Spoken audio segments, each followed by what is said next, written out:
And welcome, everybody, to another edition of 3 Points of Light. I am Mama D, Darlene, your hostess. And we also have, as well, one of my other hostesses, Jennifer Jerry. Say hey, Jennifer. Hello, everybody. How are you? And, of course, we can't have 3 Points of Light without the third point, Brian-Clover. Hey, Brian. Good day. How are you? Doing good. We're doing good. I hope everybody had a good week. It was a little bit nippy over here in Quebec. It's always nippy over there. No, it's not. In the summertime, there's actually maybe 2 or 3 days that are nice. So don't start picking on Quebec. Yes. Good morning, Eric. Well, let's get this show started. My guest tonight, I've heard on a couple of other shows. Actually, I heard him, the most I've heard him was on Scott's Fearless Ghost Hunter show from Paramania, my other lovely home for my radio show. And he intrigued me. Other than the fact that he was, as somebody pointed out earlier, he's a very articulate gentleman. He is a psychic lawyer.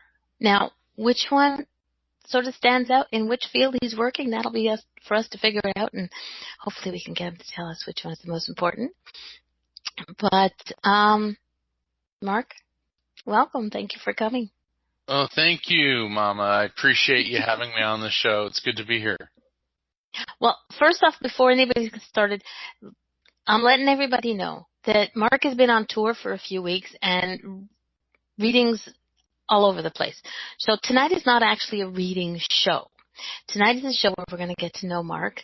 And if you have any questions about his growing up and his books and everything else, but no readings, no nothing unless Mark decides he wants to read a book, and that's fine with me.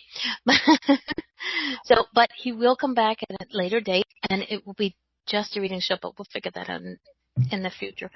But, yeah, thanks for coming. Can you tell everybody a little bit about yourself, Mark? Well, I've been on tour this year. In fact, I was just in Hollywood, and I did an episode of CBS TV's The Doctors, which will air nationwide Monday, April 24th. So I'm very excited about that. It was a great honor to do the show, and it's a real fascinating show, so I encourage everybody to tune into The Doctors. April 24th, which is a Monday. And I've been on tour constantly since the release of my book, Never Letting Go, back in 2011. And then my most recent book, Evidence of Eternity, has really gotten a lot of attention because it bridges the gap between the spiritual and the scientific. So I'm a practicing attorney, although I'm on hiatus, if you will, from the practice of law because the demands for my work as a medium to connect people with their loved ones in spirit and as a public speaker are taking up over 100% of my time. I mean, it's just a wonderful and amazing. And I've got a lot of exciting events coming up this year. In fact, in a few weeks, I'm going to be one of the keynote speakers at the Edgar Cayce Reincarnation Conference in Virginia Beach. It's really great. Then in August, I'll be in Denver at the International Association Near-Death Studies annual conference. And then in September, I'll be speaking in Scottsdale, Arizona at the Life in the Afterlife Symposium. So those are a few of the things that I've got coming up, and looks like I'll be maybe back in Los Angeles the week after next, and then I'll be in Minneapolis. So I'm going to be all over the country this year. And when people ask me, Mama, about how can you be a psychic lawyer, everything I do involves evidence.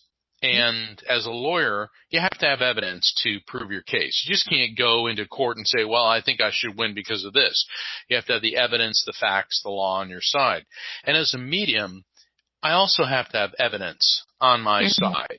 Because, we all have had a grandmother who bakes cookies and loves us, okay? So if I just say, oh, wait, I think your grandmother's here and she baked cookies and she loved you, well, that's nice. But evidence and evidential mediumship is predicated on me being able to bring forth information transmitted from the spirit to me that can be verified. What she looked like, what she died from, her name, facts, things about you that they're aware of from the other side. And it's very typical in a one-on-one reading with me to have anywhere from 2 to up to 20 people come through during the session. And so you can't just say, oh, do you have a father who died? Oh, yeah, he's here and he loves you. You've got to be able to provide facts and evidence. So both my jobs deal with evidence. Okay. So you're going to be doing a lot of traveling with being the psychic lawyer. Okay, you do a lot of traveling. Did you do a lot of traveling when you were actually just practicing law? Well, when I was practicing law, I primarily practiced in the state of Florida, and it would not be unusual for me to have cases all over the state. But as an author and as a public speaker, as a paranormal expert, now I'm nationwide.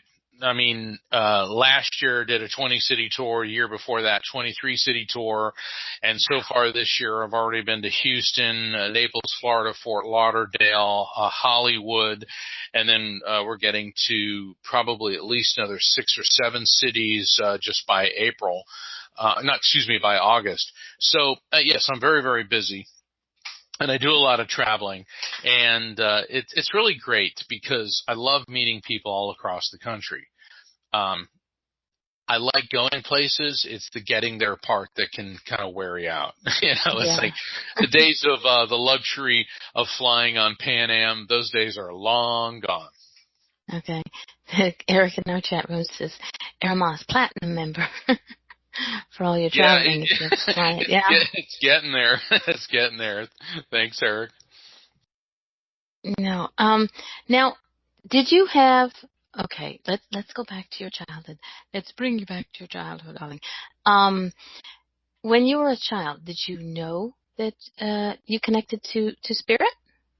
I did, because when I was about 3.5, 4 years old, I started seeing the invisible friends. Mm-hmm. But here's what was different.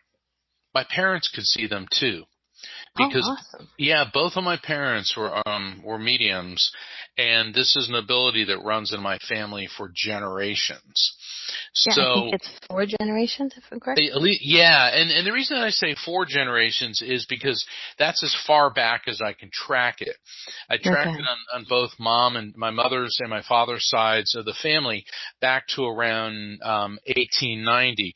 And the reason for that is the people who knew the people that were psychically gifted, spiritually gifted, before that point, they're long gone.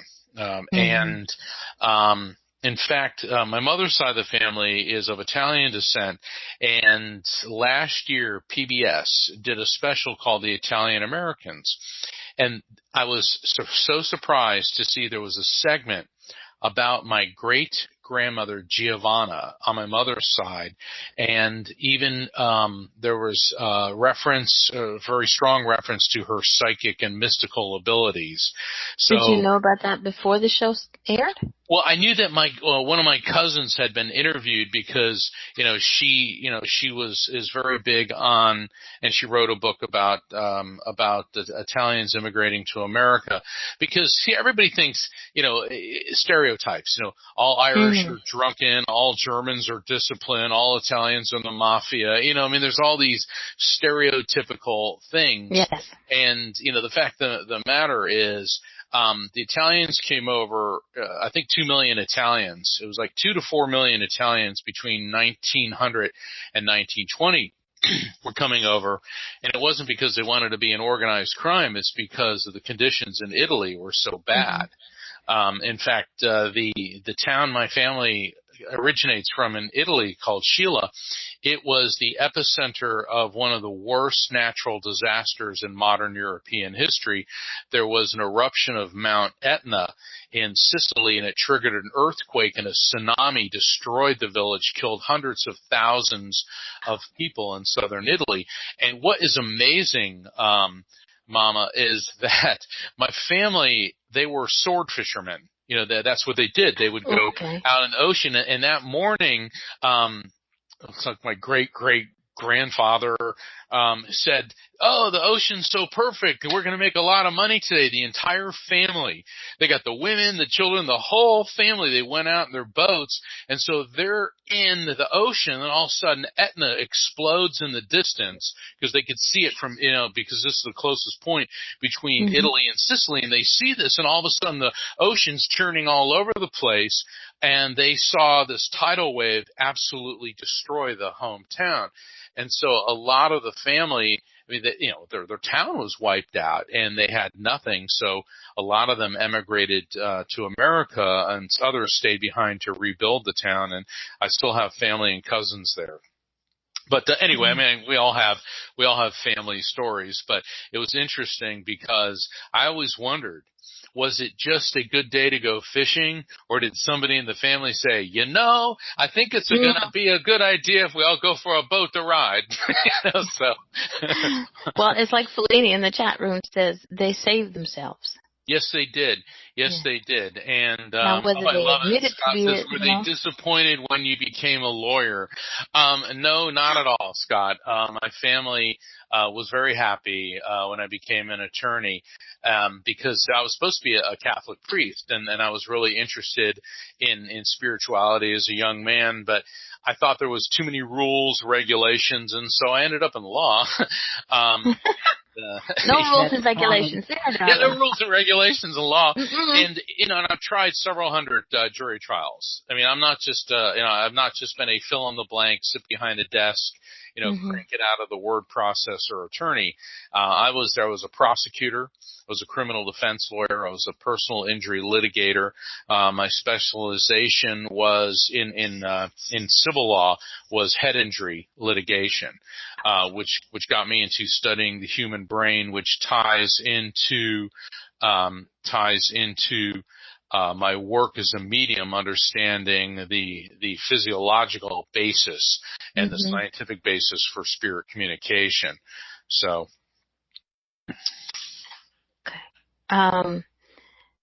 You're okay. When you were growing up, and Scott in the chat room said the biggest drawback about being a Catholic priest is no girls. And that's true. Yeah, that was I think that was what pushed you over there. Yeah, it's like when I started maturing into from tween to teen, it was like, I don't think so. And it was funny, and with all due respect, I mean, it is Palm Sunday today, and with all due respect to the Catholic Church and Christianity in general, the celibacy requirement of Catholic priests has no spiritual basis whatsoever. It was ordered into existence around the year 600 A.D. by Pope Gregory the Great, because what was happening prior to that, priests were married. Just like, Greek Orthodox priests and many ministers are today. And when the priests were dying, their property was going to their family. So the church was losing a lot of revenue. And so Gregory the Great said, no, priests have to be celibate, so then their property would revert back to the church. And this also coincides with the smear campaign against Mary Magdalene, where she was branded as a prostitute, as a whore, as all this. Because prior to that, women had an important role in the church. Women in Western culture and in Judeo-Christian culture, and certainly in Islamic culture, have always been relegated to second-class status, something which I think is just ridiculous. Any thinking person does. And Mary Magdalene was demoted from being a very positive image in the church, because there's no evidence that Mary Magdalene was a prostitute. In fact, there's a lot of people that believe that Mary Magdalene was a descendant of Benjamin from the Old Testament. She was of the house of Benjamin, and that Jesus was a member of the house of David, descended through his mother Mary. Now, I just had this discussion in L.A. with a lot of Jewish people, and I said, "Are you concerned about who your children marry?" And they said, "Well, yeah, we are. I would think it was any different 2,000 years ago." So, of course, a member of the house of David and a member of the house of Benjamin would be politically, socially, the perfect match. And so 600 years later, Pope Gregory wants to rewrite this, so Mary Magdalene certainly could no longer be viewed as possibly Jesus' wife, so now she's a whore, and clearly Jesus was not married, so therefore he must have been celibate, so therefore now all the priests must be. And I think that has done a tremendous disservice to the church, because it's attracting some very negative people into the priesthood, and I don't really want to get into all that. But the fact of the matter is, to me, the more love you have in your life, the more love you can spread to other people as well. So anyway, let me get off my soapbox and back to you, Mom. No, be on the soapbox. This is what this is all about. This place is like free, because you just taught me something. I was born and raised a Catholic. I was a little altar girl, and I made noise when I wasn't supposed to. Forgot to make noise when I was supposed to, ring those little bells.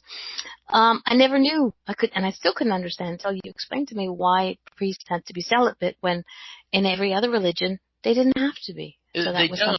And luckily, Mary, the mother of Jesus, is still honored and venerated. In fact, I was having a discussion with some Muslims from Afghanistan, and they view Mary is respected in the Quran, and is her nickname, if you will, is Mother of all the Faithful. So, Mary, in my opinion, represents the feminine face of God. She's that super mom. And let's face it, where would we all be without our moms? Moms are super. They're just... Thank you. They are, and you are, Mama. I think that's why I chose the name. Because I choose everybody who I connect with ends up being part of my heart family, whether you're my child, your rotten brother like Brian, and or sisters and whatnot. But yeah, no, that was, like I said, that was something that I didn't know, and I was always curious.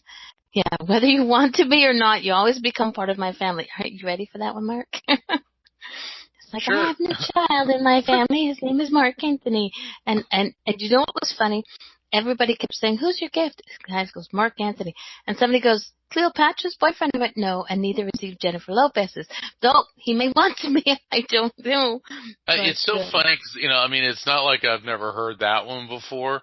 One of the great honors of my life occurred last year. I was on Independent Expressions Radio, which is Shirley MacLaine's radio show. And she is, gosh, that was the coolest person to talk to. And, sure. And we got onto a talk about reincarnation, and I said, I remember that commercial you did where they show you and this other woman on a barge in ancient Egypt, and then it flashes to modern times, and you're arguing about who Caesar liked better. And she was laughing so hard. She goes, I can't believe you remember that. That commercial was years ago. And I said, yeah, but, I grew up in a house with a mom who was a medium and a dad who was, and so when stuff like that came on, we would crack up. And, she's just such an amazing person, and I think Shirley is like 83 now, and there are no signs of her slowing down. And thank God for that. She's still making movies. She's still out there. I understand. I didn't see the Academy Awards, but I understand that she was one of the presenters, and she did a great job. But the reason I like bringing up Shirley MacLaine is, if it weren't for her, this show may not be. And many of the other paranormally themed or spiritually themed shows, because she is the first major celebrity, major public figure who came out of the psychic closet and brought what we do as psychics and spiritualists out of the fringe and brought it into the mainstream. Yep. And we all owe her a great debt. Very brave woman. Very, very brave woman. Yes, I happen to agree, and I think, you know what, you've just given me a job. I'm going to send her an email, and you never know, we might have her on the show. If I don't ask, I'll never know. That's right, and let me tell you, she'll be a great guest. She, I'm sure. Sharp as a tack. She was asking really tough questions and good moral questions, and I quoted JFK, and she goes, well, you're going to have to raise the bar higher than that. And I was shocked. I says, what do you mean? And then she said something about Marilyn Monroe. Okay. And I'm like, I said, well, did you know Marilyn Monroe? She goes, yes, I did. And I'm like, really? So then I thought, well, heck, I don't know if I'll get this opportunity again. And I said, well, were you guys friends? And she said, actually, we were rivals because Marilyn wanted the parts I was getting. What had happened was Marilyn Monroe was very talented, and she wasn't the ditz that she played in the movie. She really was very intelligent, but she was getting typecast as, the blonde bombshell. And so Shirley MacLaine started getting kind of the edgier parts. And Shirley MacLaine's big break was The Apartment. And so at the screening of The Apartment in Hollywood, Marilyn shows up in a full-length fur coat, okay? Now, prior to this, Shirley and I were talking about Stephen Hawking, and Shirley MacLaine said that she had met Stephen Hawking. He is a friend of hers, and in his office was a picture of Albert Einstein and Marilyn Monroe. And Shirley said, well, I get the Albert Einstein, but what's up with the Marilyn Monroe? And then she imitates him and said, her curves are more beautiful than a quantum singularity. Okay. So she started laughing. And then she said, so Marilyn walks into the premiere of The Apartment, and then during the movie gets up and walks out and goes to the bar. So Shirley goes out to the bar and said, Marilyn, what, is there a problem? And she said Marilyn opened up her fur coat, her full-length fur coat, and was stark naked underneath the fur coat. And Shirley said, now looking back on it, she goes, Stephen had a point. And it was hilarious. And so I'm talking to Shirley MacLaine, and I said, I wonder what Marilyn would think about you telling that story. And she goes, well, you're the medium, you tell me. And suddenly I get this message coming through me, and Shirley goes, well, that does sound like Marilyn. And it occurred to me, Mama, that I was on the phone with Shirley MacLaine and simultaneously communicating to the other side to Marilyn Monroe. I don't know if I'm ever going to top that one. No, that is awesome. That's like being a telephone on a telephone. Yeah. That's beyond belief. Yeah. So I'm guessing that Shirley MacLaine was your biggest aha moment in as being a psychic medium. We'll say in the name where people know that name, or was there anybody else that you've come up to get to know that just sort of like shocked you? On this side of existence? On this side. Well, what's happening is the more well-known I'm meeting a lot of very famous people.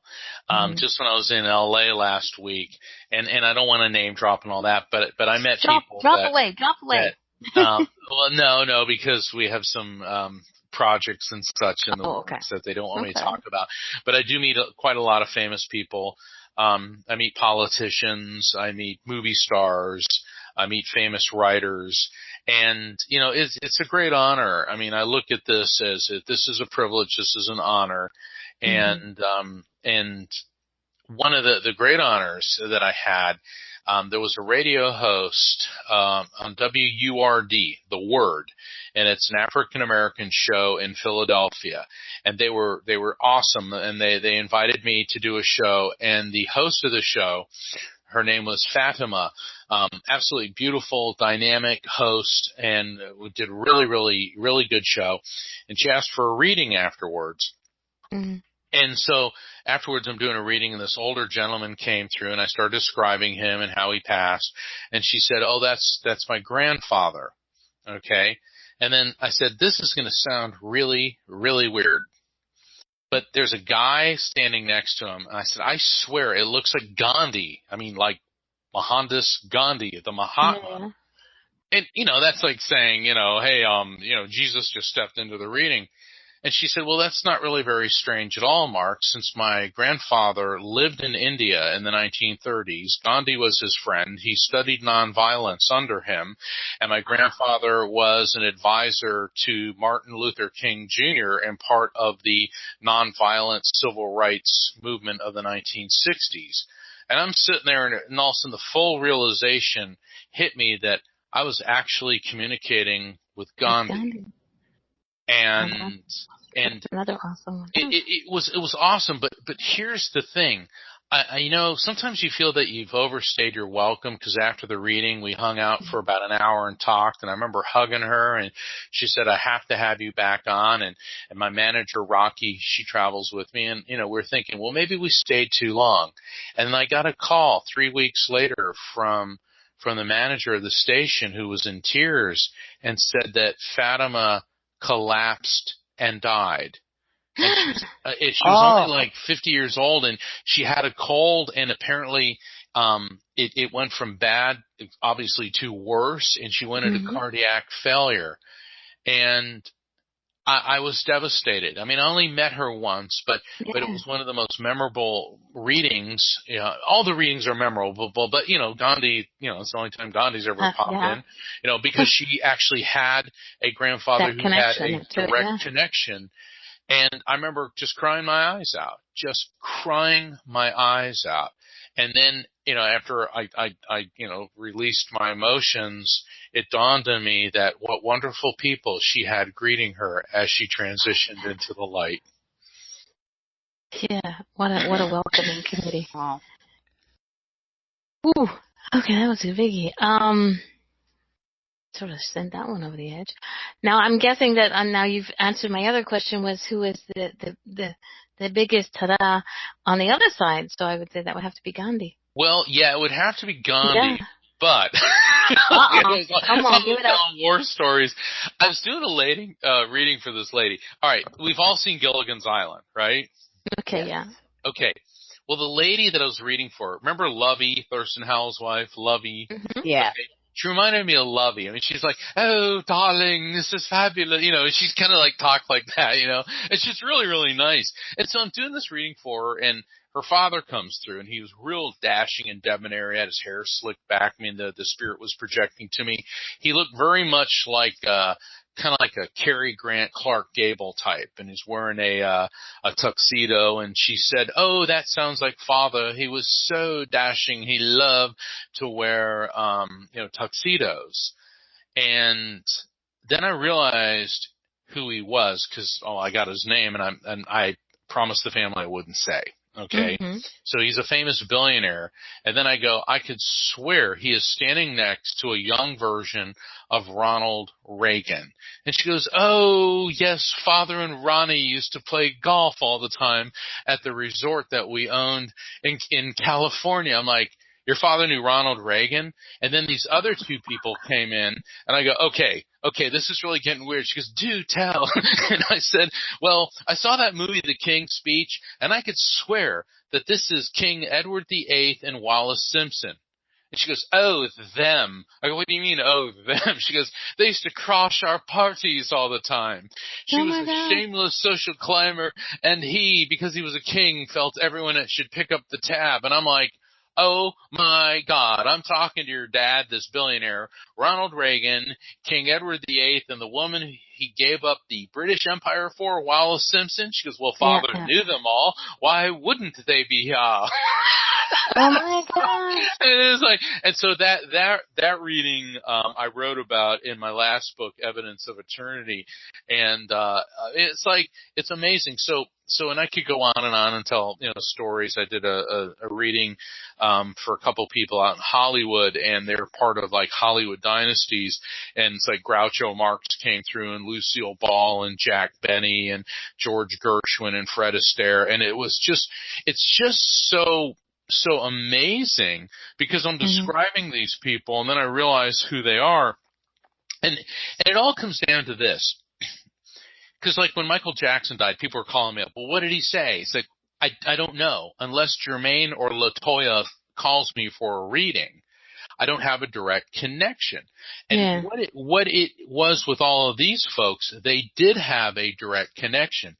And so the question then becomes, are you famous on the other side, or is that merely a residual memory of a material world existence, which is part of an identifying characteristic that a spirit transmits?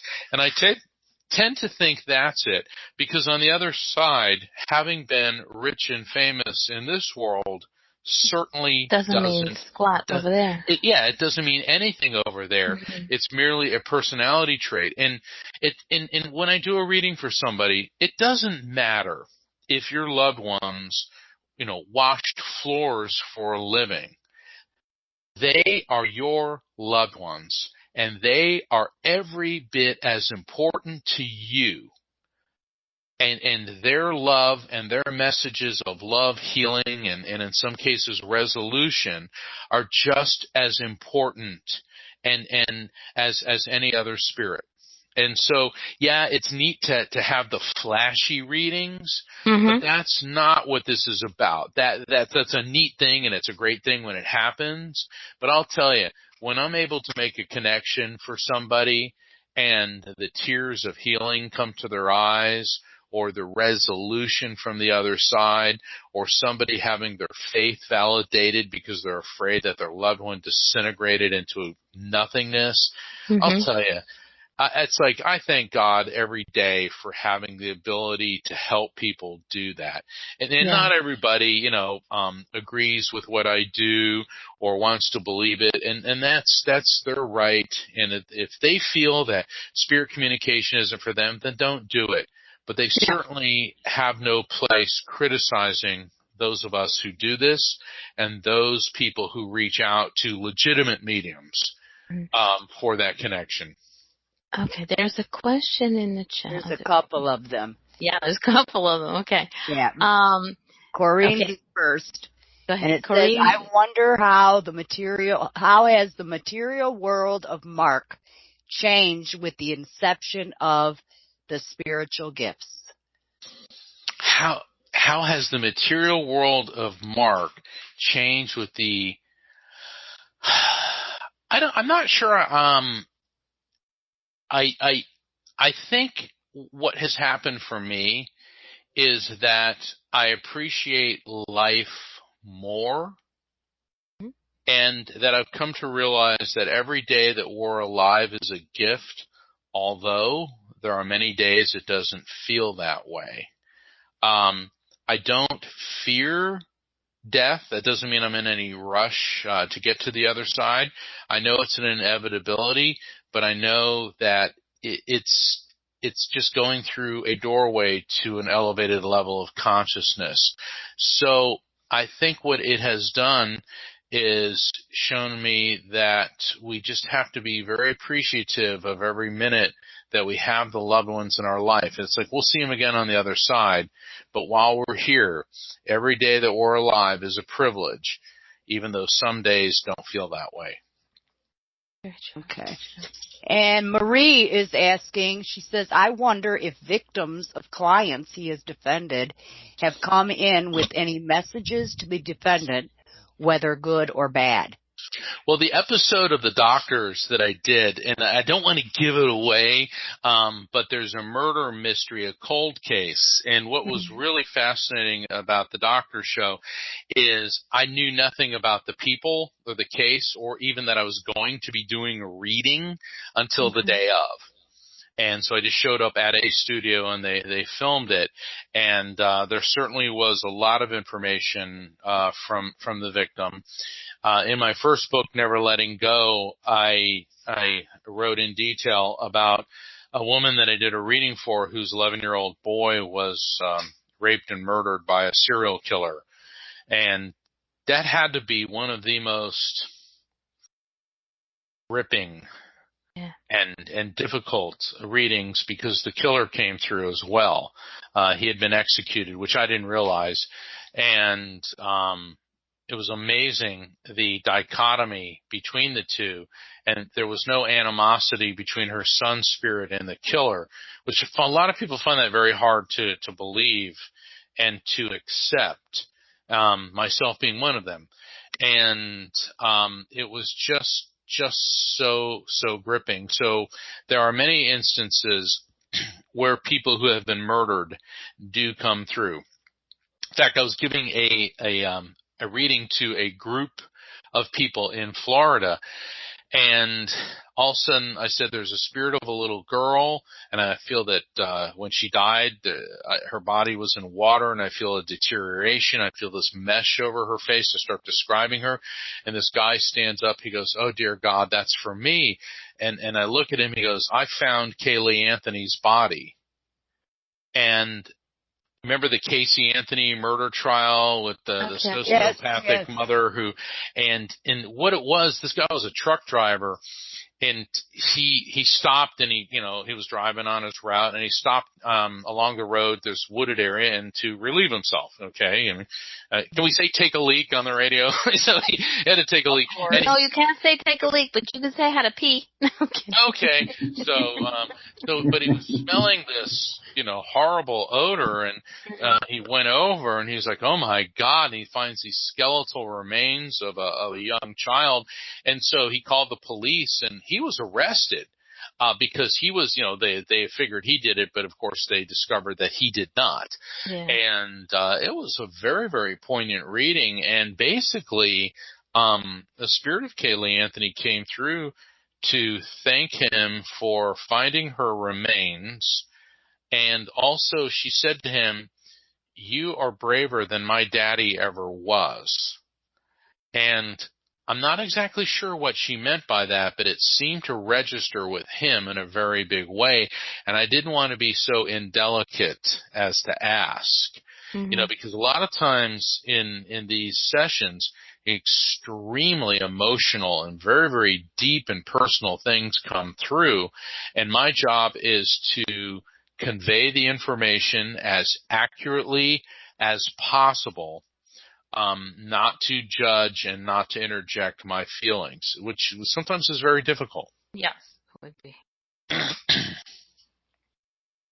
One of the things you said, and I got your book, Evidence of Eternity, and I try, but I haven't read it all. One of the things that sort of stuck out to me, and it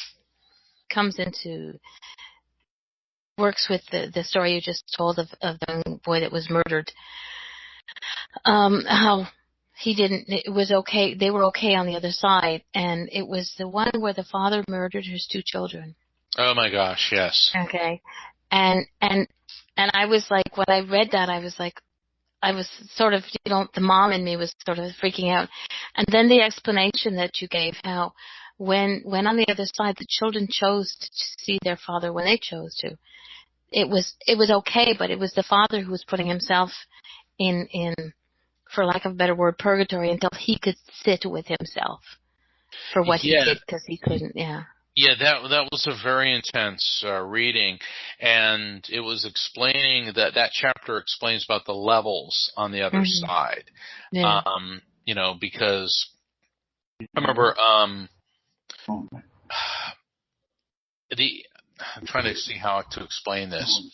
We tend to think of you die and you just go into the light in heaven, although in Christianity, in the Catholic Church, it's like there are levels to the other side. Heaven is for Catholics, and purgatory is for Protestants, and hell is for everybody else. And no, it's a joke. It's a joke. But there's nothing new about levels to the other side. The Hindus have several levels. So do the Buddhists. Muslims have 7 levels to paradise, heaven. Our conception of hell and the afterlife was really kind of solidified by Dante in his book, The Divine Comedy, 800 years ago. Which, you got to realize too that it was a book and a metaphor, not actual science of it. But the other side appears to be a huge array of frequencies. Think of the different stations on a FM radio dial. And there are people who go into lower frequencies, like 89.5 on the FM dial, and then the Mother Teresas and the really good people that go into the 107.9 frequencies.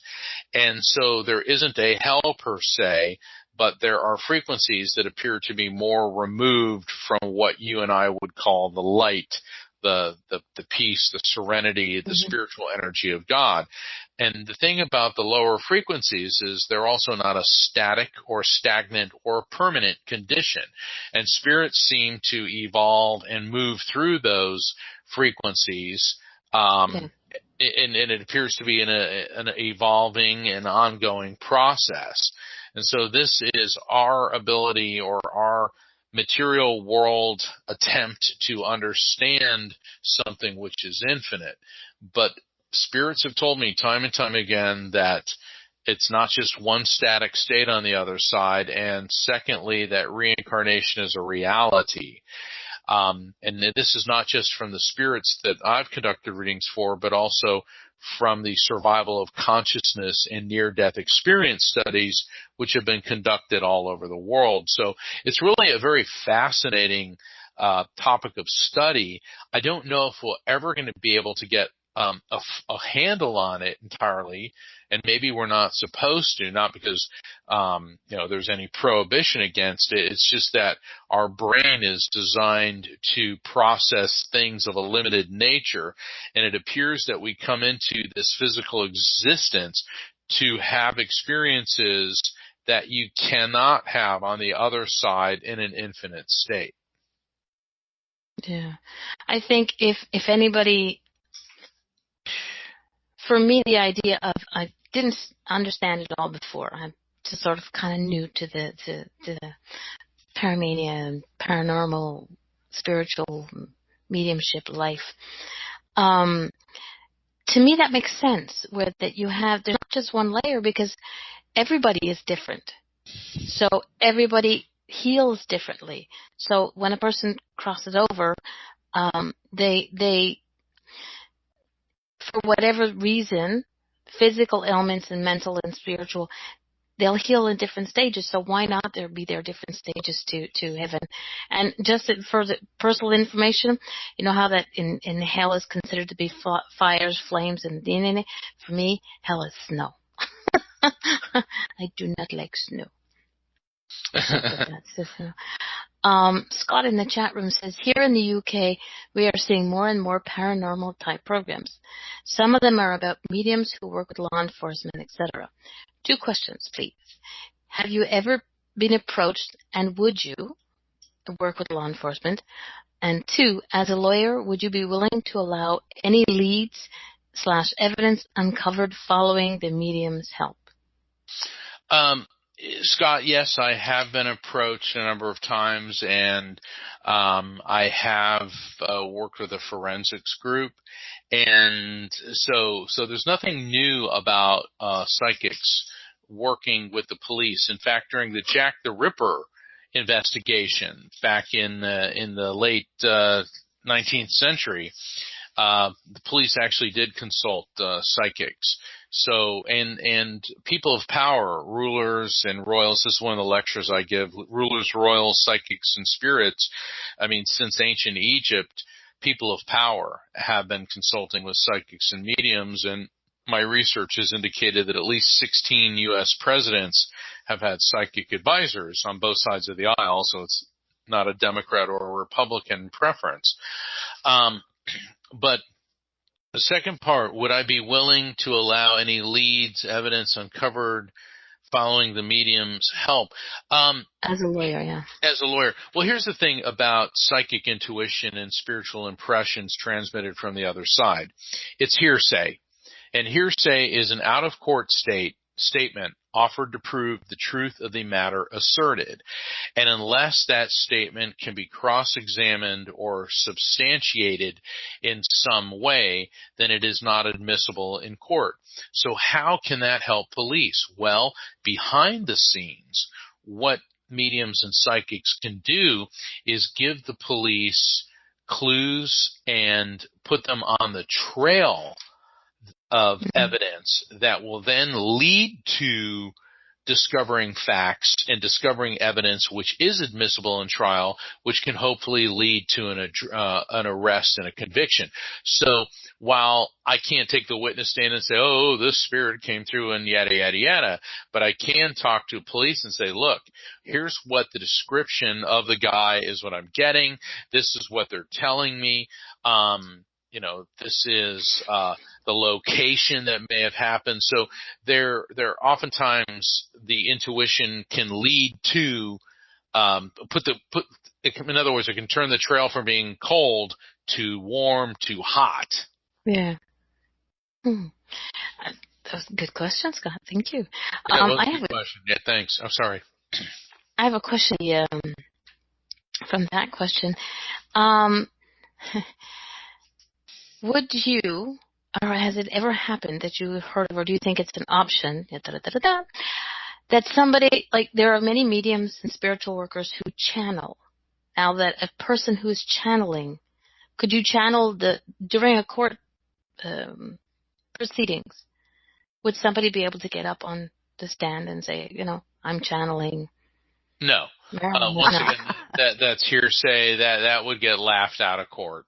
Okay. Or you'd be carried out in a straitjacket. Yeah, I'd be hugging myself permanently. Right. Yeah, pretty much. It's a shame, but that's an out-of-court statement offered to prove the truth of the matter asserted, and there's no way that it can be verified that you're actually transmitting what the spirit is actually saying. Now, we may get to the point, I understand, at University of Arizona, my friend and colleague, Dr. Gary Schwartz, is working on the soul phone project, which originally Thomas Edison was working on to create technology sensitive enough to tune into the higher frequencies that we call the other side. Now, wouldn't that be fascinating if we actually had a device you could tune into the discarnate intelligence? And so Gary and I talk about that a lot. In fact, I'll be speaking alongside him in I believe it's September in Scottsdale, Arizona at the Afterlife Symposium. Another name that I've never heard of. Interesting. Okay, if anybody has any questions, please feel free to pop them in the chat room. Jennifer and... Yes, Renee Richards is going to be there too. Awesome. Pop them in the chat room. Jennifer and Brian. Brian, I know I've muted you, but you can ask questions too. And one thing about this show, Mark, is I yet to figure out how to give a musical break. So if you want a break, just say, Darlene, I need a break. I don't know. Let me know, and you can have I'll give you a 5-minute break. There you go. Okay, so far so good. Okay. Have you ever done readings that you really it's made you feel very uncomfortable, and that you haven't been able to let that feeling go? No. Well, the reading that I did for Vicky Rios Martinez, whose little boy that was killed by the serial killer, just because the spirit of the killer transmitted to me what he was feeling when he was doing that, and it was just filthy. It was just beyond filth. Mm-hmm. And then I get people who, and this is very, very rare. This is maybe 0.05% of the time, if that. I mean, I've done something like 16,000 readings. I've had maybe 4 or 5 people who said, this was BS and we don't believe you and blah, blah, blah. But what it is, they're resistant. They're not listening. Because before I do a session, I explain to people how I perceive information. And there's some people who just don't get it, or they don't want to hear what's coming through, or they're just not able to connect the dots, because I know when I'm getting good information. I mean, it's like recently I was doing a reading for somebody, and the spirit came through and said to me to tell the gentleman, you have an issue with your heart. No, I don't. I said, okay, well, she won't let go of this. You have some type of problem or issue with your heart. No, my heart's fine. Are you sure? No, I have an artificial heart valve, but my heart's fine. Okay, if somebody has cut your chest open and installed an artificial device, that's an issue with your heart. And so when I have difficulty in a reading, it's when people are acting like that, where they're shooting everything down, going, no, no, no, no, no. Like I was doing a reading for this one lady, and her husband came through, and I felt this like hanging, and I felt this shock of electricity going through him. Long story short, he'd been working on power lines, and he was electrocuted. Well, she, after the reading, said, clearly I Googled her, and that she used every filthy word in the book at me because she didn't like what he told her. Okay. Okay? And it's like, look, if you don't like the message, don't shoot the messenger. Okay? And no, I don't Google people ahead of time. I am entirely too busy. I'm constantly on tour. And that's also assuming that I've Googled everybody in the Western Hemisphere. And remember it. Yeah. Good Lord, yeah, you have to have a really good memory for that one. Yeah. Scott in the chat room. A question further to Darlene. Sorry. You can. It's fascinating. Whilst prosecuting a defendant case, have you been advised by spirit as a way to find the cracks in the defense or get an in-court admission from a witness, etc.? Yes, I do. And if you want to see a good example of that, tune into The Doctors on Monday, April 24th, and check local listings for local time, because we talked about that a lot. But Scott, since you give me good questions, you can also sign up for IC. We don't get it here live. However, he's in the UK. That's fine, but you can go to the doctor's website and watch it after the show airs online. And if you go to my website, I'm going to ask all the folks in the chat room, please visit my website, which is evidenceofeternity.com, and then sign up for the newsletter. And it will have a lot of that information, and also how to listen to the show and see the show afterwards. But I'm going to tell, since Scott brought it up, I want to tell a funny story. I was doing a trial, during a trial, and my client, and I want to be diplomatic about this, but my client was not a very attractive person on the outside, okay?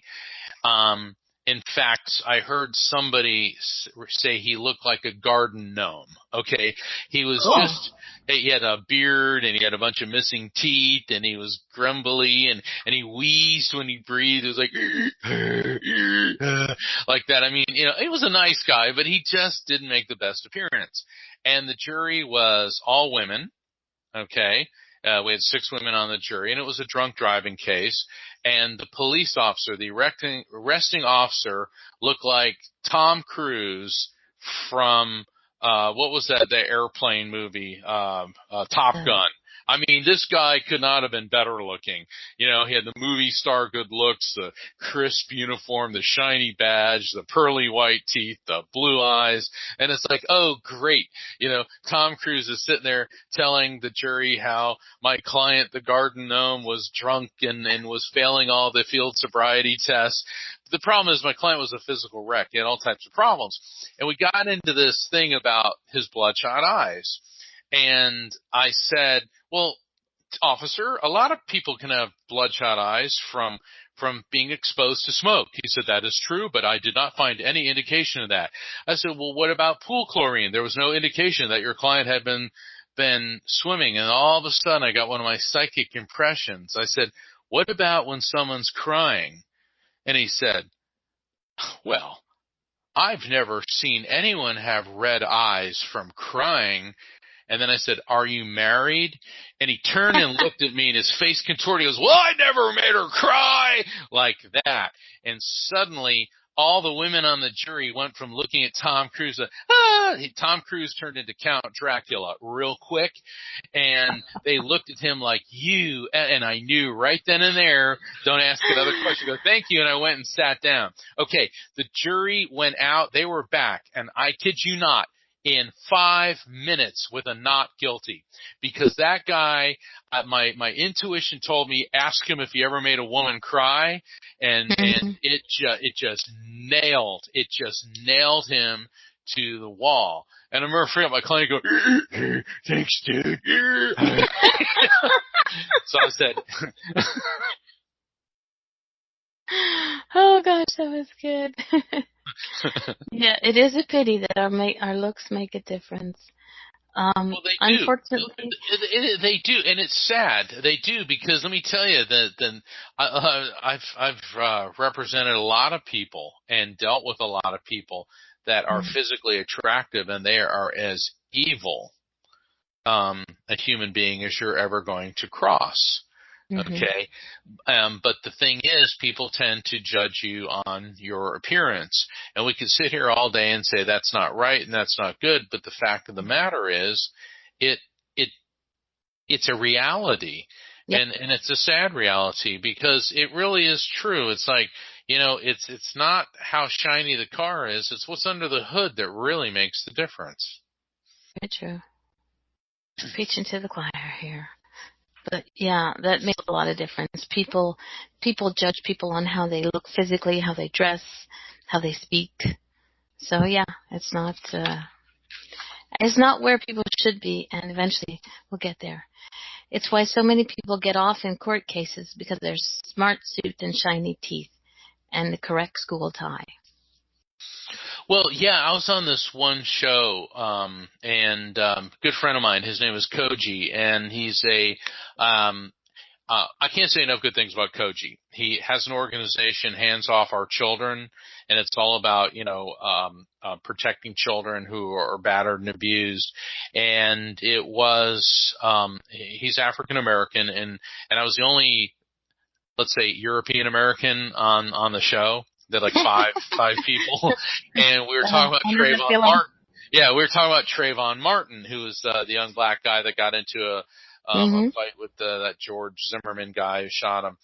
And his panel of people, they said, well, George Zimmerman's going to get off because people with high-paid lawyers always get off.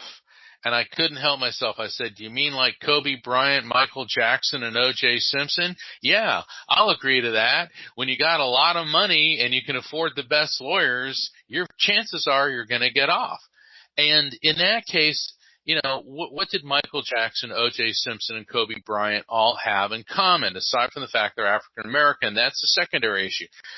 They're celebrities. They looked good, and money. And when you examine the O.J. Simpson case, and I've been a legal analyst for years, and I'm on a lot of TV and radio shows where I analyze cases. When you can get the experts to pick apart the prosecution, you run a very good chance of winning the case. Because in the United States, and I believe, and Scott, correct me if I'm wrong, probably in Great Britain too, since our system of justice is an outgrowth of British justice, is the state, the prosecution has to prove the defendant's guilt beyond and to the exclusion of every reasonable doubt. And what the defense does is you attack everything, and then you present to the jury that this is a logical and reasonable doubt.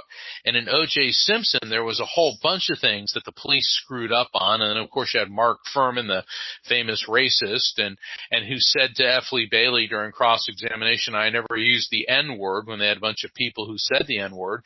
It would have been better to say, yeah, I've said it. Most of the cops I know have said it, but that doesn't make me a racist. That makes me, sometimes I've said some things that, it's better to be real, or to say that, the glove doesn't fit because it must have quit. Well, newsflash, the glove shrank, okay, but OJ tries it on, it doesn't fit right, and you get some DNA evidence. You put enough reasonable doubts there, and a jury is likely to acquit. So I know we're getting off the spiritual topic onto a legal one. But that's how these things work, and that is what the job of a defense attorney is. Because a lot of people would say, well, how could you possibly defend somebody? Well, I'm not defending their immoral, illegal, or violent behavior. What I'm defending is their constitutional rights. Yeah. And the defense's job is to make sure that the prosecution plays by the rules. And let me tell you something. I've been on both sides, and both sides bend the rules, and that doesn't make it right, and that doesn't make it good. But, I don't live in the Republic of Kumbaya where everything is perfect. People are like, well, that wouldn't be fair. Fair? Let me tell you something. Fair has nothing to do with being in a courtroom. It has to do with who's got the most leverage, the most power, and the most money that they can get the best experts. And sometimes justice is done. I remember I was working at this big law firm. I just left the prosecutor's office. I went to this big law firm, and the senior partner came out, and he's sitting there, and he's looking at me, and he's drinking a glass of iced tea, and he says, let me tell you something, Mark. In every criminal case, one of two things is going to happen. And I said, and what would that be, sir? I was only 25 years old. He said, justice will be done or we will win. One of the two. And I was like, oh my God. Well, they didn't teach us that in law school. So. That was, that must have sent you off the edge for a moment. Kind of, here's that one in there. Okay. Okay. Is that why? Yes, we do. Christy in the chat room said nobody wants Perry Mason anymore. Yeah, Perry Mason's like Atticus Finch. It's the idealized lawyer. And let me tell you something. Most attorneys are good people. The problem is the really rotten ones make it bad for the rest of us. That's with every person. It's with every profession. Mm-hmm. Yeah, doctors can be extremely arrogant and condescending, but who cares as long as they do a good job, Yeah. So. But that's true. It's like you said, it's in I have a psychic question about my lawyer. Okay. We're not doing readings today. But, that's always funny. Yeah, I know people come and they go, well, can you tell me if I'm going to win my case? It's like, why don't you talk to your lawyer? Because let me tell you, any good lawyer is going to know if he or she is going to win the case. True. We have Renee Richards who's in the house, and she will be in Scottsdale with you. Super. Hi, Renee. Wow, I had a bunch of questions, and I kind of just sort of lost them. When you on Fearless Ghost Hunters show, you did a reading. You sort of did a grief counseling.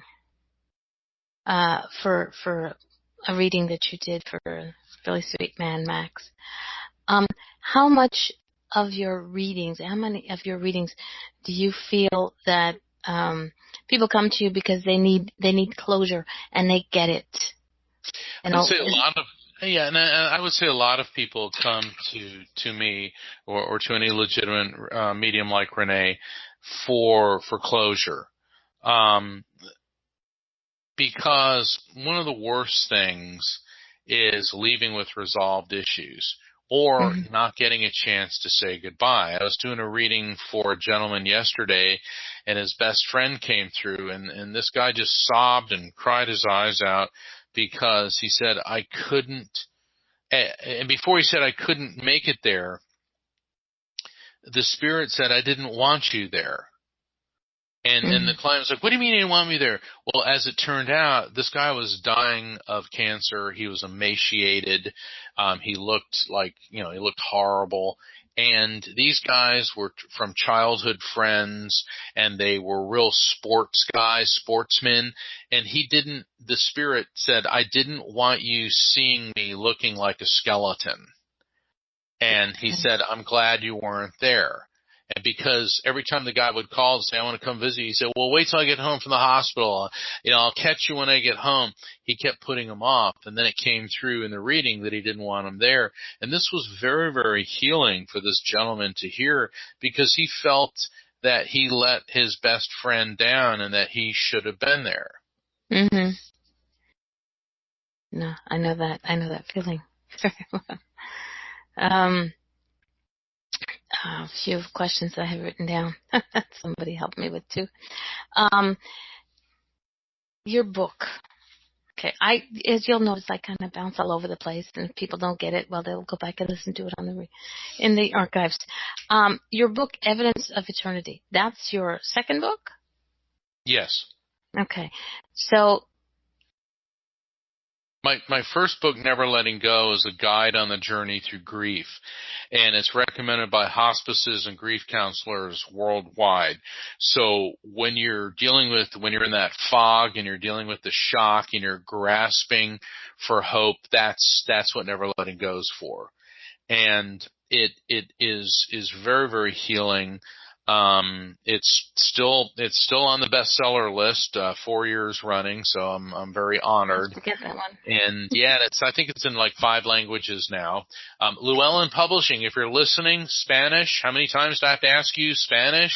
I don't get them, hello, Spanish. Wait a minute, do they have it in French? Yes. And well, then it's not that big of a jump from Spanish to French. People, get real. I know. And Evidence of Eternity actually is coming out in French like in 2 months. Evidence of Eternity, my newer book, explains spirit communication based on science, theoretical physics, human physiology, faith, and evidence. And it bridges the gap between the spiritual and the scientific. It is also the first book of its genre to have been considered for a Pulitzer Prize. So it is gaining a lot of traction, and let me see, my books are now in French, Polish, Slovak, Serbian, Estonian, and I think Bulgarian. And I understand Romanian is on the future. So they're getting more and more well known all over the world, and they're also on sale in every English-speaking country: U.S., U.K., Canada, Australia, New Zealand, South Africa, India, Singapore, the East African countries. So they're doing very, very well, and it is such an honor, and it's very humbling to see how my words are helping people cope with what I consider to be the worst thing, which is losing a loved one. Yeah. Well, like I said, it also answered a few questions for me. And also it's not, you may not have put it out there to be a teaching instrument, but it taught me something. So. Well, I understand a lot of psychic development classes are now using Evidence of Eternity as a teaching guide, which is, wow, what an honor. I mean, that was very nice to hear that. Nice. Yeah. Here's the question. Looking quickly at my notes. Who would benefit most from the Evidence of Eternity? Well, it's not just Never Letting Go Part 2. And I don't mean that in any demeaning way to Never Letting Go. I wanted to write something that was different. And it's unlike any other book other mediums have written because of its emphasis on quantum physics and science and bridging the gap between science and faith. So the people who want to know about the existence of the afterlife, poignant questions about what happens with suicide, what happens to victims, the ramifications of grief, crime, grief, one of my key signature theories. And so people who want a logical and plausible explanation of the reality of spirit communication in the afterlife. So this is the thinking person's guide to the afterlife. That's who will benefit from it. Okay. I'm really having a moment where I just sort of went completely blank. Oh gosh. Is there any place that what is Mark's opinion of hell? I'll let you answer that one. Go ahead. For Supernatural Radio, who is known as our Purple Plates Lady, Corinne de Winter. Hell does not exist. And one of the lectures that I give is about the history of hell. Outside of the valley outside of Jerusalem is the Valley of Gehenna. And in biblical times, people who could not afford a funeral or people who were criminals, their bodies were burned in sulfur pits, which were referred to as brimstone. Ergo, fire and brimstone. So it kind of became part of the Jewish tradition that if you're a bad person, if you're a criminal, if you can't afford a funeral, you will end up in fire and brimstone. And then as Christianity began to rise and the Roman Empire swallowed up the entire region, the Roman Empire, once it became Christian, began to incorporate that into their belief system along with the Nordic religions. And if you look at the god Loki, for those of you who are, Marvel movie fans, Loki right. being the brother of Thor, Loki and Lucifer, very interesting how those names coincide. Loki and Lucifer have very similar habits. Then by the 3rd century, actually the 4th century, Emperor Constantine, the quote-unquote first Christian emperor of Rome, issued the Edict of Milan saying that the empire is now Christian, and then he ordered all the bishops in the Mediterranean world to compile an authoritative text for the Bible. Which is the Bible. And at the Council of Nicaea, which I believe was in 313 AD, the imperial decree was, Jesus is God and will return, and until he does, Constantine, Emperor of the Romans, is the equal of the apostles and God's vicegerent on earth. And so there it all began, that if you do not obey the emperor, who is God's personal representative on earth, you will be cast into fire and brimstone. And so as the empire began to erode and crack up the eastern half, the Byzantine Empire, the emperor carried the title of God's representative or God's vicegerent on earth, the equal of the apostles, until the very last day of its existence in the year 1453. But meanwhile, the Muslims who had conquered most of the Byzantine and eventually all of it, they absorbed that too and created the concept of the caliph. And that's what ISIS is. It's the new caliphate. The last caliphate was the Ottoman Empire. And the caliph is a political leader ordained by God. And if you disobey the caliph, you burn in hell. And meanwhile, every king in Western Europe grabbed up the divine right as an offshoot of Roman imperial and henceforth God's authority. So this concept of hell as being an eternal pit of fire and damnation was an amalgamation of beliefs from the Middle East infused with the Roman imperial authority and Nordic religion, and then expanded throughout the world. Whereas like Buddhists don't have hell, Hindus sort of kind of have hell, but not really. And hell is a fear-based concept. Because if you look at it, God is a neurotic white guy sitting on a throne with a scepter, smiting people who don't tithe 10% or do what he tells you. And when you look at early depictions of God and in images of the Emperor Constantine, hello, okay, and so we all know that God is white and very insecure and jealous and neurotic and smiting people and casting them into a pit of hell. And by the way, he created a supernatural entity, Lucifer, that he gets to fight with for all of eternity, but eventually win, which really is the same story as the frost giants escaping from Asgard to attack the Norse gods. So I don't believe in hell. And as a Catholic, I was raised to believe in hell because hell scares the hell out of you. And what I see now is that reincarnation exists. We don't need hell. It's here on earth. And for those of you who are suffering with terminal illnesses, depression, or have lost a loved one, newsflash, you are in hell. But the thing about hell is you can emerge from it. I believe the same. Very true. Very true. So. I just put your links to your website and your Facebook page into the chat room, which I will continue to do. Scott, our very chatty young man this evening, Let me see if I can. Harry Edwards and Matthew Manning, just to name two, have done lots of scientific tests, especially to do with healing.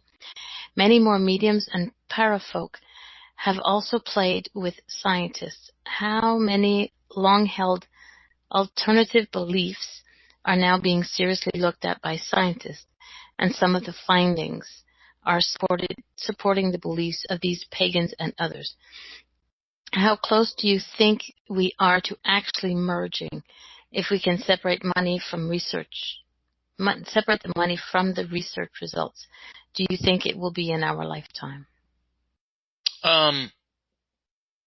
Well, I still go with the frequency theory, because when you look at the electromagnetic spectrum and you look at radio, and radio waves are part of the electromagnetic spectrum, that it's a continuum, and this primitive heaven and hell thing is once again, it's Bronze Age and Iron Age backwards superstition.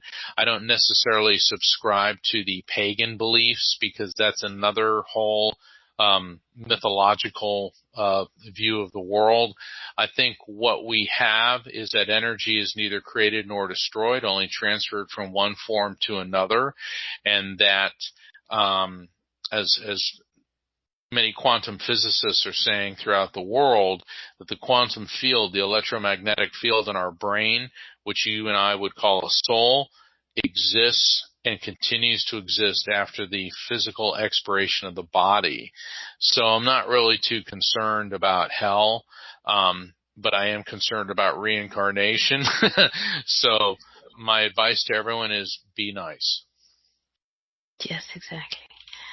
Now, if I remember, have you ever done, oh, goodness gracious, here's my question, psychic investigations?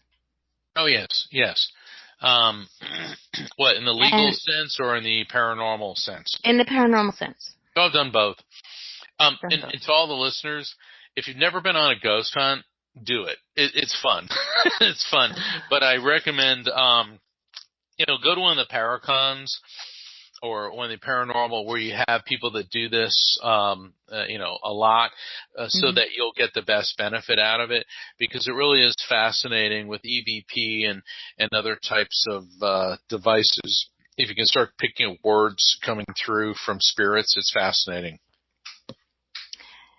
The first time you went on one, did you... Okay, now I know if everybody watches the TV shows and everything happens pretty much instantly, but we know, I mean, anybody with... It takes hours.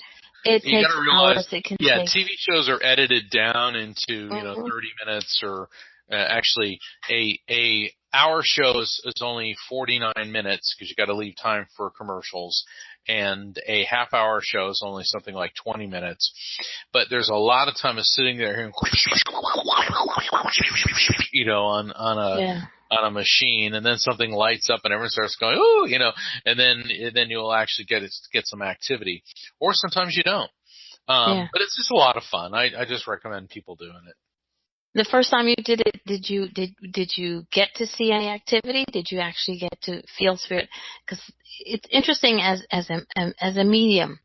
I would think that when you go on a psychic investigation, that you may not actually get to see spirit as everybody else does, but you'll get a feeling before the investigators do. Or before I did quite a bit, and the most noteworthy one that was at the Stanley Hotel in Estes Park, Colorado, and Dave Schrader from Darkness Radio was there, and a number of other people. They had throughout the Stanley maybe 7 or 8 locations.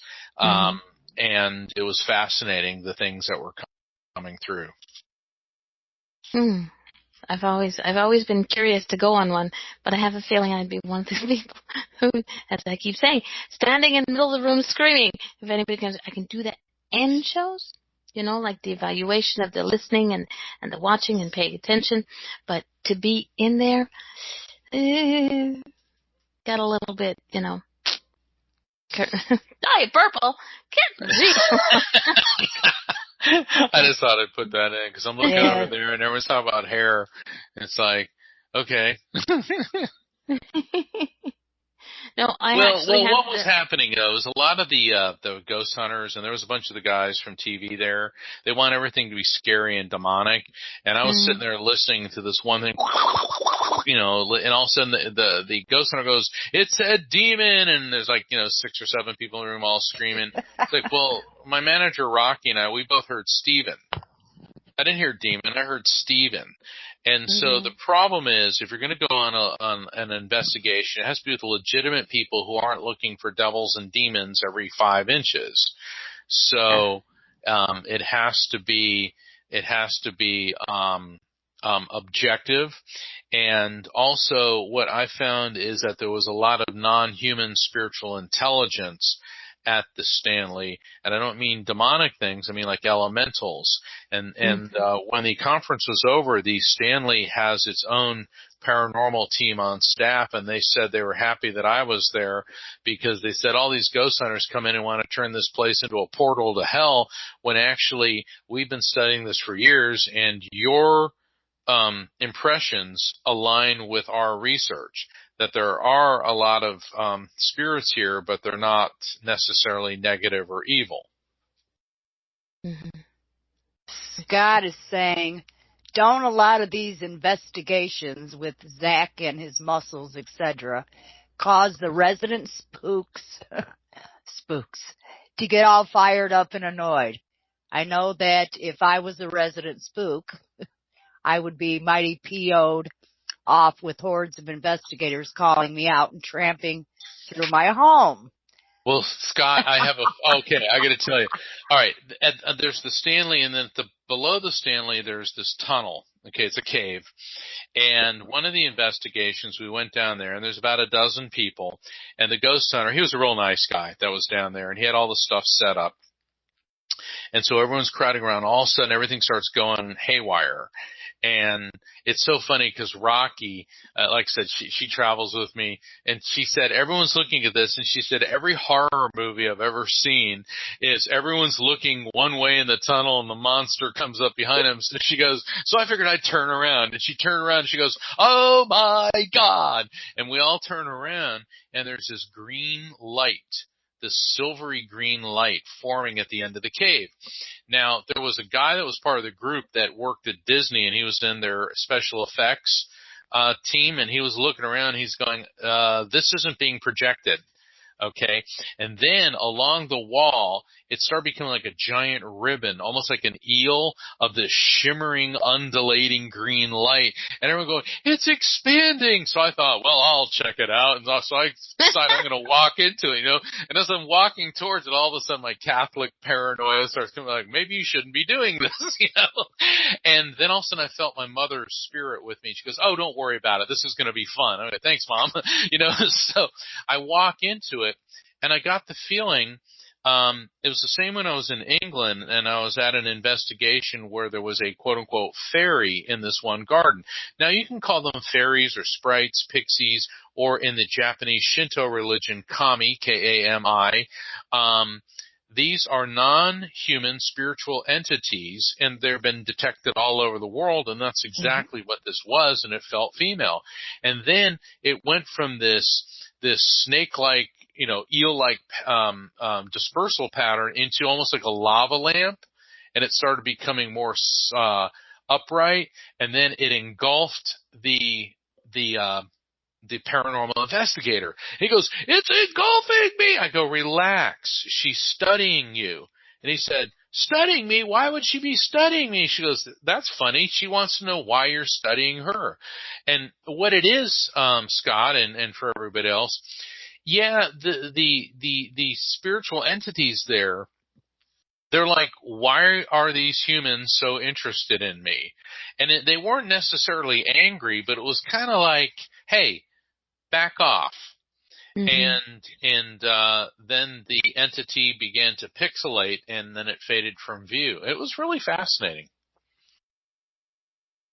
I think if everybody has, there are investigators who aren't, who do, come on out, show yourself, and sort of antagonize and want to get the spirit to come out or whomever to come out.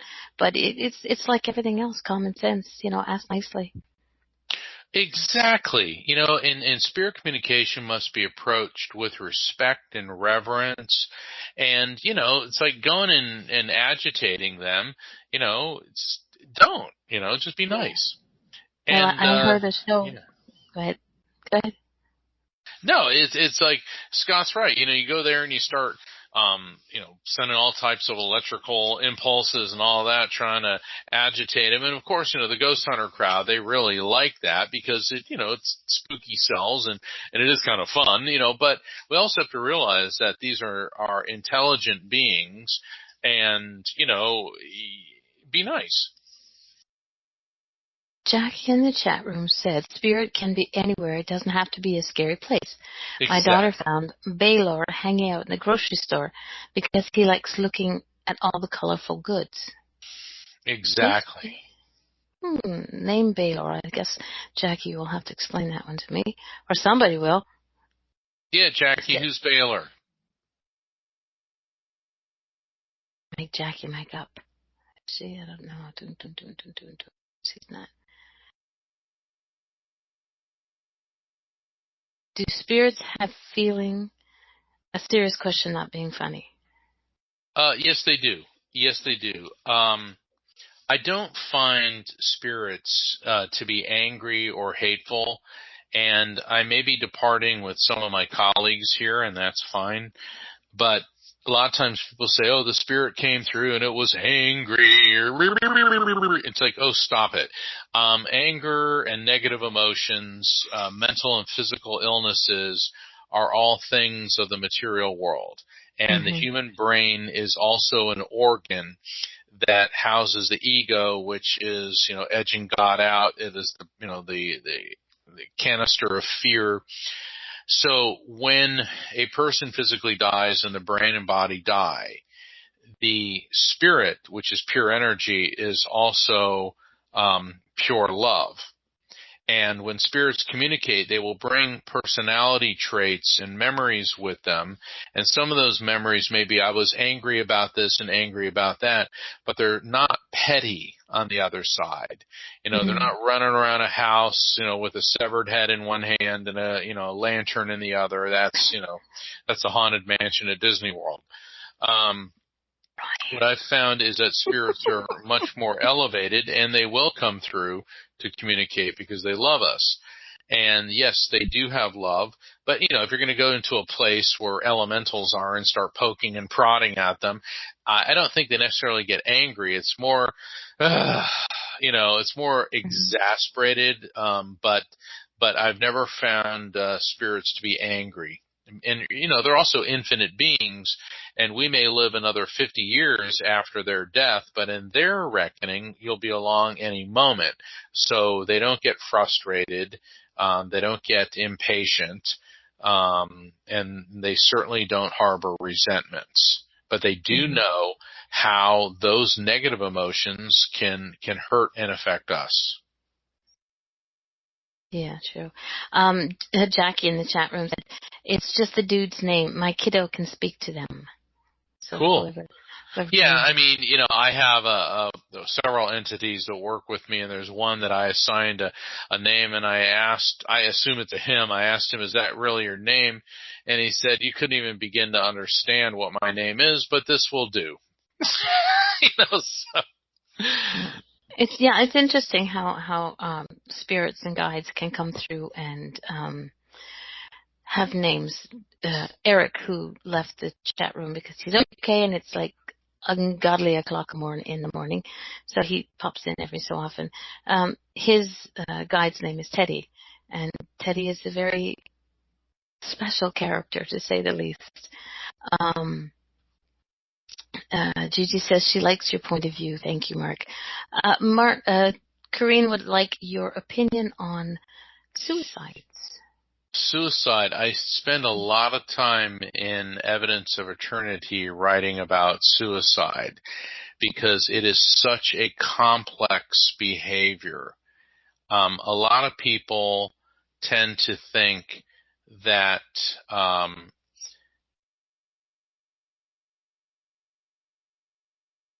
they tend to think that if you commit suicide, it's a one-way ticket to hell. And there's no one-size-fits-all with suicide. And what we have to understand about suicidal people is their worldview is very, very narrow in that they believe they are in a hellish reality from which there is no escape other than to cease their consciousness. You know, if you hear about a girl being cyberbullied and she commits suicide and people say, oh, well, nothing's ever that bad. Well, in her world, it was. Or somebody who's dying of a terminal illness, or somebody who is got this chronic depression. And the religions come down very heavily on suicide because it hurts people. But this whole idea of you're going to hell because you've committed suicide is not the case. Now, I have to be careful saying that in an interview, because if somebody's depressed and contemplating suicide, I'm not encouraging you to do that. I'm encouraging you to reach out to the suicide hotlines. And there's a lot of them, because there's people 24/7 that are trained and they want to help. They want to help you. And that's what you need to do, is to reach out to them, because nobody should go through this alone. So that's the Cliff Notes version of that. I hope that helps. Yeah, it does. Agreed. I used to think, before I knew better, I used to think that suicide was a very selfish thing. But I was seeing it just from my side, the person who's left behind. I wasn't seeing it from the person who had to leave. And now I get where I sort of see both sides of the fence. I don't take anything personally, and you have to understand that there are two sides to every coin, two sides to every story, sorry, Onyx is going nuts. And so, yeah, if you're going through something, cyberbullying, like Mark said, there's somebody there that's willing to listen. Yes. I think I'm going to find it. Yeah, Native Earth Lady wrote, but if someone's going to take their own life, they won't reach out, they'll just do it. Well, that is true, but what I have found, both as an attorney and as a medium, is a lot of times before someone commits suicide, they talk about it. If they're talking about it, they're thinking about it. If they're thinking about it, then they're very likely to do it. And one of the symptoms of suicide is a feeling of complete isolation that nobody understands. That's why I always talk about the suicide hotlines. I do a lot of work with veterans. Veterans are so plagued by depression. And what people that are depressed need to know is they're not alone. They're not alone. And it's like, and I explain this in Evidence of Eternity. It's like the people in 9/11 that were jumping out of the Twin Towers. They were faced with the reality of being burned alive or jumping to their death. And neither option was good, but the reality was truly a hell, and they chose what they believed to be the less painful alternative. And that's what suicidal people do, is they feel that suicide is less painful than the reality that they're living in.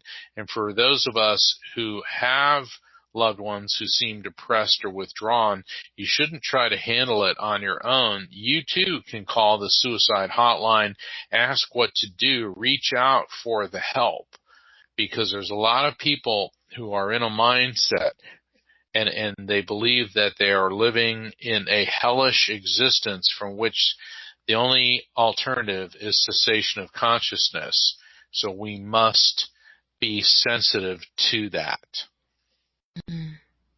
Well, Helen in the chat room, who brought that up, that she never spoke about it. Her son found her. So not everybody does talk about it, but no, they don't. They don't. You know, and you know, there's no way to necessarily prevent it, but we can increase awareness of it. And now you have me in your life now. So that's not going to happen again. I'll come down. You know I love you, baby. Marie in the chat room, curious as to what you have to say about dream visitation. I experienced so many dreams with my past love. I want so to believe it's really a visitation and deep down believe it is. But then my logical mind questions it. And a lot of people have answered in the chat room. But yeah, well, first off, you've already answered your own question. But then my logical mind questions it. Here's how to tell the difference between a dream and a visitation. A dream is all that surrealistic nonsense, okay, where you're driving in your car and all of a sudden it turns into an elephant and Elvis is singing to you. Okay, it's like, all right, newsflash, that's a dream. A visitation is where a loved one in spirit comes and talks to you, and it feels real. And the experience has a beginning, a middle, and an end, and it's coherent. And when you wake up, you feel that it's real and that you actually had a conversation with them, and that's because you did. And the reason for that is brainwave frequency alignment. When you go to sleep, you go from the beta conscious state. There's 4 types of brainwaves: beta, alpha, theta, delta. You go from beta, you slip into alpha, and then at the alpha theta border, brainwave frequency surges. Spirits are able to spot that. They lower their frequency from the FM radio known as the other side to the AM radio that is our world. Get a frequency match. And that's when they come in and talk to you. The problem is when you come out of it, you begin to cross-examine the experience. And I borrow that term from my legal background, where you pick, and you hyperanalyze the authenticity out of it. And so refrain from doing that. If it comes through, if you hear from a loved one, if it's love-based, if you feel better, it was real. Mm-hmm. Nell in the chat room, Native Earth Lady, says she's with you, Marie. When her husband passed away, he was just standing next to her. He never said a word, but when she went back to sleep, and the very next day she questioned. She was happy, but the very next day she questioned as to whether it was real. Well, of course. Anyway, so with a spiritual experience, recognize it, give yourself permission to have it, accept it, and benefit from it. There you go. I hope that one helped, Marie. You got a lot of comments in the chat room, and yes, I do agree. You should journal them. Journal. Write this stuff down, because if it doesn't make sense at the moment, it will make sense. Oh, sure. I mean, I get readings all the time. I do readings all the time where things don't make sense. I was doing a reading for this lady, and her husband came through, and all of a sudden I see the 7 dwarves. And I'm hearing hi ho, and one of the dwarves in this vision that walks over to me. It's sneezes all over me. So I'm explaining this to her. I go, does that make any sense? She goes, no. I go, okay. I go, well, this is really strong. No, it doesn't make any sense at all. So 2 days later, I get an email from her, and she said after the reading, it dawned on her the year before her husband died, at Halloween, she and he and a group of their friends dressed up as the 7 dwarfs for Halloween, and because he had asthma and he always used to sneeze all the time, he was sneezy. And she goes, oh my God, that's what he was talking about. Now, and then she goes, do you think that's what he's talking about? I go, do you have another 7 dwarf sneezy story? And she goes, no, that would be it. I go, that's it. That was a funny one. That was funny, yeah. Christy in the chat room, I dreamt of an old friend. I had a dream of an old friend. It was a visit, no doubt in my mind. I even cried, and I don't cry much. Well, crying's healthy, and let me explain why. The tears of grief contain the chemicals which cause depression. And regular tears, what they call them, reflex tears, like you get sand in your eye or pollen or whatever, they're chemically different than tears of grief. And when you cry a good grief cry, you actually get that depression up and out of you, not only in the emotional sense, but in the physical sense. And there's more to it. We've all heard now of broken heart syndrome. broken heart syndrome is caused by hormones, the same ones that cause grief, which cause the left ventricle of your heart to malfunction, swell up, and send you into cardiac arrest. That's why, let's say, a husband dies and a wife dies a couple hours later or a week later, or like Debbie Reynolds and Carrie Fisher. Okay, Princess Leia dies, and the next day the unsinkable Molly Brown, her mother, dies. So when you cry, you're actually getting those very dangerous chemicals out of your body. And that women are better about crying than men. And for all the male listeners, it is not unmanly to cry. In fact, it is a healthy thing to cry for a loved one, and it can save your life. Well, I have to agree that tears. My mother passed away not too long ago, and I thought I was dealing really good with it and just coasting, and then one day something very stupid happened, and I started laughing, and I laughed so hard I was on the floor, and then it was tears of laughter, and then all of a sudden the tears of grief, and I lasted about a good half hour from beginning to end, and from that moment on I was much better.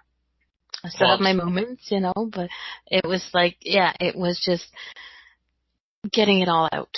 I'm sorry for your loss. I lost my mom too, and that was the worst. That was the worst day of my life. That was the worst year of my life. Oh, I made my mom do it on my birthday. Never mind. Oh, God. Yep. She had been sick for a while, and I called her up and I said to her, Mom, you know how really crappy I am with dates, which I am.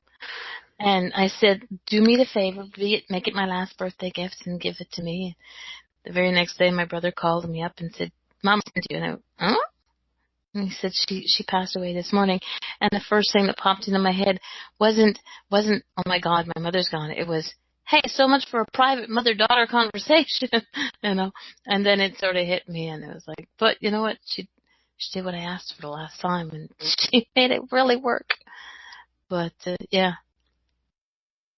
But, yes, I do agree that crying, I don't cry often, but when I do, I get really full ones. Okay. Anybody else have any questions in the chat room? Mark, does everything happen for a reason? I believe it does. I believe in synchronicity. Yes, I'll just answer that question with a yes. I don't believe in randomness. I'm around a lot of people who think we're all just thrown into this big soup and it sloshes around and whatever happens, happens. But it appears that everything happens for a reason. I believe there's a day we're coming in and a day we're going out. Can we influence things? Well, I believe we can.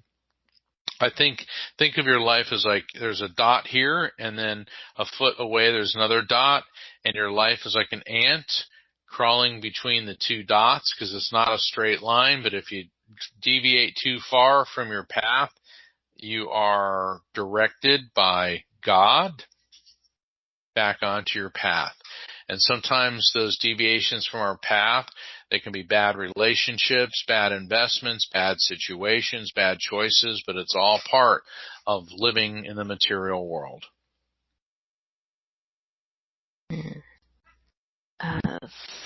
Somebody said that Scott had a question, and the only thing that I saw Scott write was, how do you learn to cry if you haven't done so since you were 12 years old?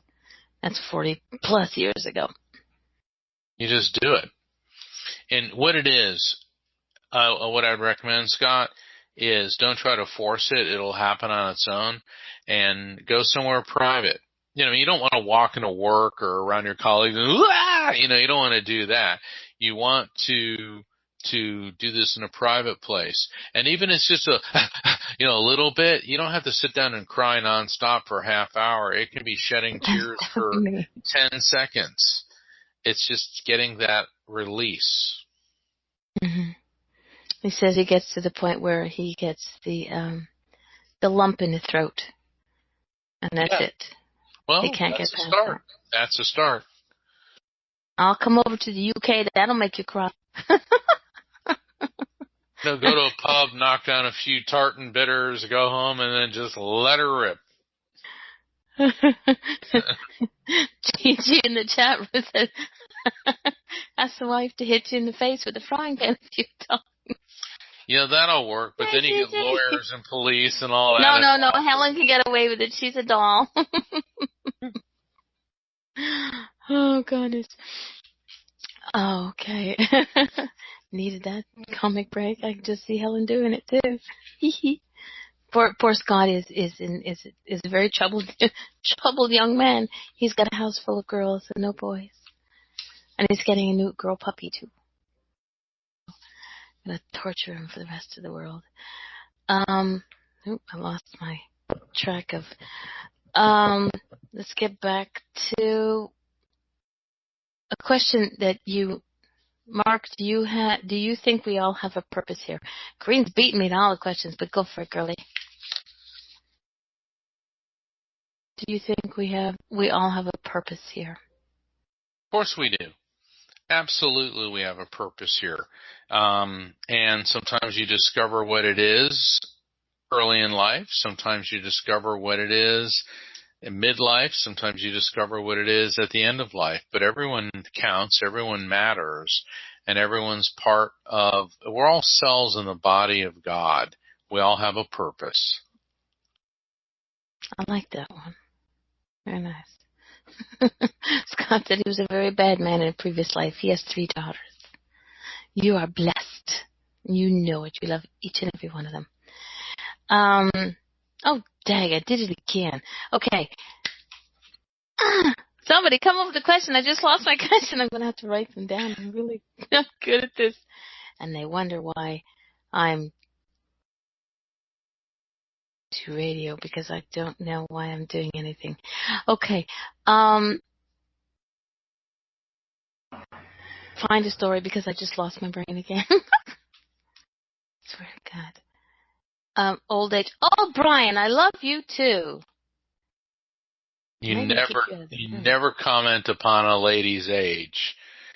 Nor, all right, guys, you're listening. Don't say that. Don't say it, Brian. If you're at a store and she wants to try on a dress and she comes out and says, "Does this make me look fat?" This is the answer that you give.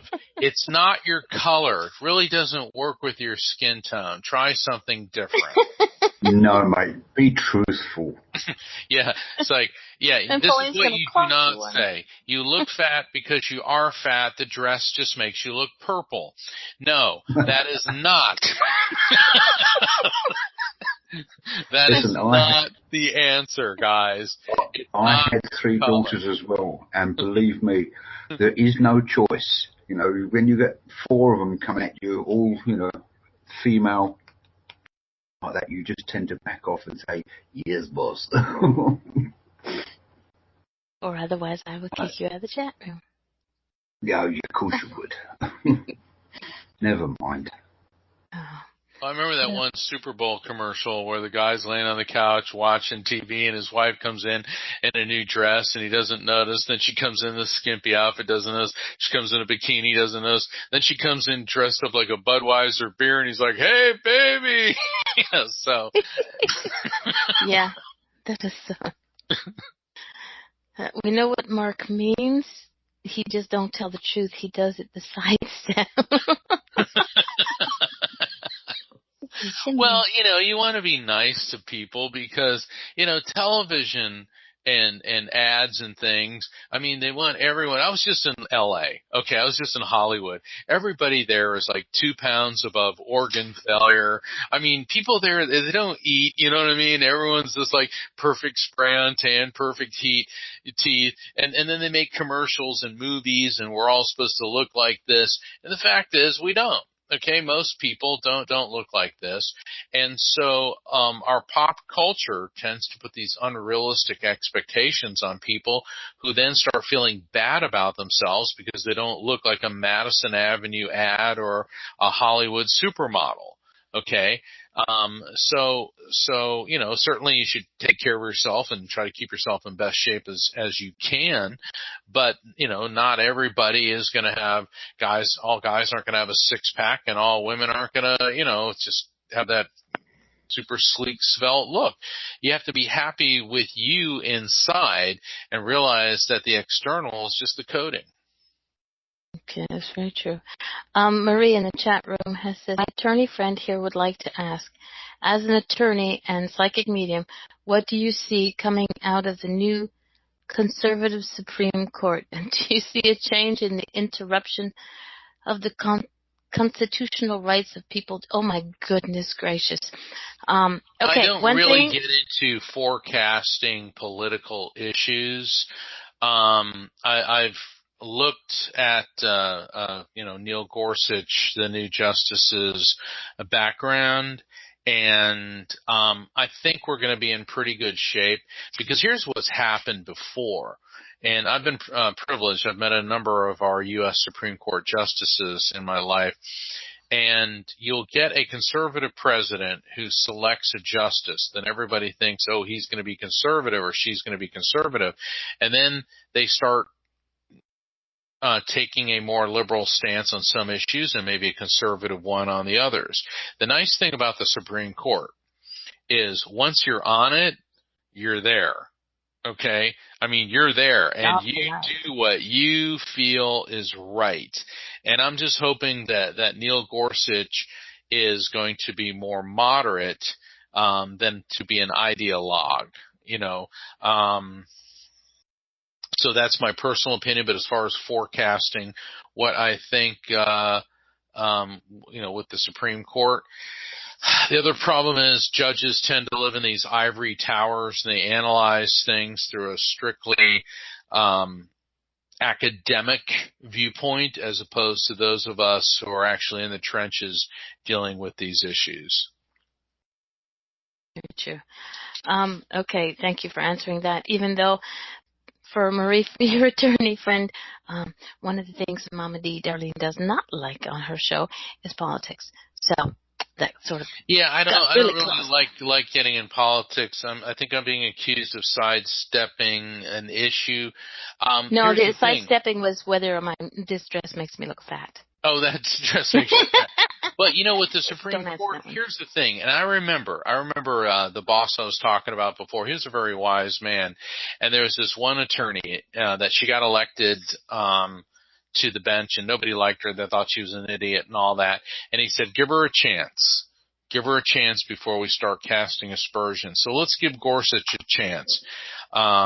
Hopefully he'll be fine. Hopefully he'll be fine. He's certainly intelligent enough, and he was Anthony Kennedy's law clerk. And Justice Kennedy is the swing vote. And I kind of like the swing vote judges, because sometimes they're conservative, sometimes they're liberal, which means to me that it depends on the issue what they do. Mm-hmm. So. Well, Marie says her friend says, from one criminal defense attorney to another, you answered it the same way. Yeah, we got to give this justice a chance. Yeah, you have to give everybody a chance. Okay. I finally remembered my question, and we only have about 7 minutes left, so let's end it up on a high note. How does being a psychic medium affect your personal life, relationships? When you meet somebody, example, I meet you on the street, and I say, do you in your head say, okay, can this person be an actual friend, or is this going to be like, somebody who wants readings or something? How does that affect you with being able to? Well, it's getting harder for me to not, in other words, because I'm becoming very recognizable, it's getting harder for me to conceal what I do. But when I meet people, that's not the first thing I tell them. Mm-hmm. People tend to find out, a lot of people, they want a reading all the time. I mean, I went to the dentist and I had to have a root canal. And I come out and it's like, how, if you ever had a root canal, it's not a very pleasant thing. My face is throbbing, it felt horrible. They gave me the prescription for the happy pills, and young lady behind the counter said, is there some spirit around me? And I looked at her and I said, sweetheart, I just had a hole drilled in my head. I ain't seeing nothing. All I'm doing is filling this happy pill prescription. Gonna go home, take a couple of them, and lay down. Oh my God. Very, very true. Very true. Yeah, well, at least it wasn't the dentist doing the drilling asking for a reading. Then we'd be like, No, okay. he's really cool. I've got a very, very cool dentist who is very much into metaphysics, but he's also cutting-edge scientific, and he's just a great guy. And what I've found is that it's like what Dr. Seuss said, the people who matter don't mind, and the people who mind don't matter. And I've actually lost a lot of friends, and that's okay. That's okay, because when I came out on, publicly about this, a lot of friends eroded away, and that's okay because they're on a different part of their spiritual journey, and that's their journey, and I'm on a different leg of mine, and I'm meeting and making new friends. So life is not stagnant. It changes, and it's like a play. Some people come out and leave at this act, and other actors will come in the next scene. So that's how I look at it. Yeah, well, we all end up, people always question as to why things happen and when things happen, and losing friends is not an easy thing to do no matter what the reason, but you found quite a few new friends here. Okay, except for Brian, he's a strange puppy.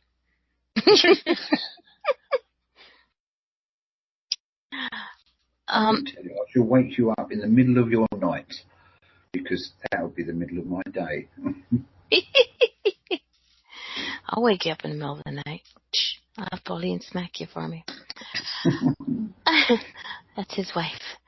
Okay. Well, thank you very much. It is time to give it a close, and you've been chatting with us for 2 hours and been ever so sweet and adorable, as I kept saying that you were in the beginning.